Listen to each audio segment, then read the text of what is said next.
In August, Embraer released its latest iteration of its highly anticipated new Turboprop product. Set to be officially launched at some point next year, complete with a name, there is a targeted entry into service date of 2027. The latest renderings of the aircraft had some curious alterations over previous illustrations.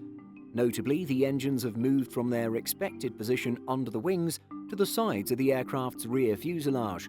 This was clearly a deliberate decision by the design team working on this project, but why? Embraer faces some key challenges when it comes to bringing a new turboprop to the market. Notably, passengers are well known to largely despise the experience of flying on a turboprop, given their reputation for being noisy, uncomfortable, and lacking in bin space. To reinvent the experience, Embraer is taking the fuselage of the popular E-Jet as the foundation for the turboprop. This means it'll instantly embrace everything good about the regional jets, from the 2-2 layout and generous personal space to the larger accommodating overhead bins. But that doesn't solve the issue of turboprop noise and vibration.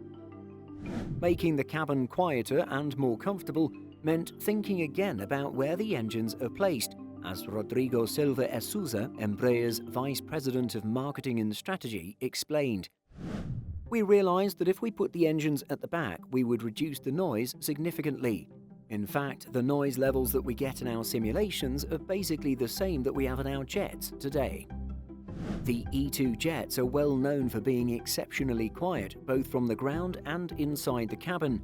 To create a turboprop with jet-like quiet in the cabin is going to be a huge win for Embraer. But that was not the only reason for relocating the power plants, as Rodrigo explained.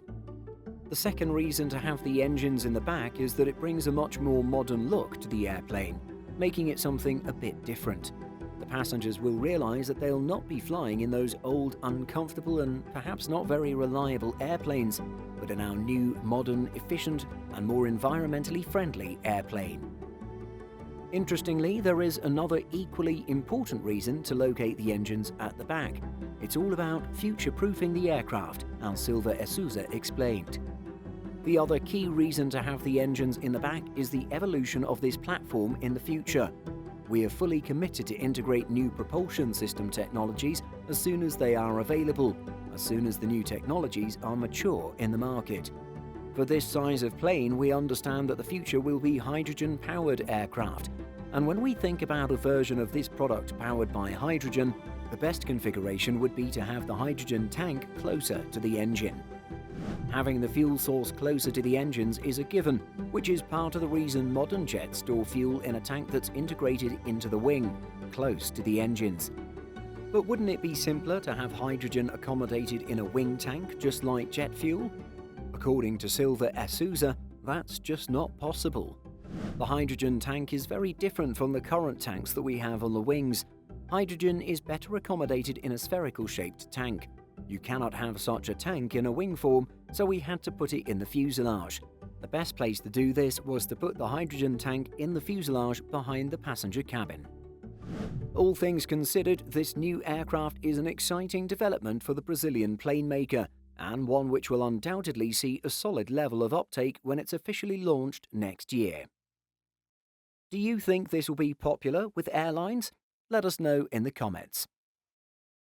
In addition to our daily YouTube videos, Simple Flying publishes over 150 articles and a podcast every week. If you're looking for the latest aviation news and insights, visit simpleflying.com. Thanks for watching, and don't forget to like and subscribe before you go.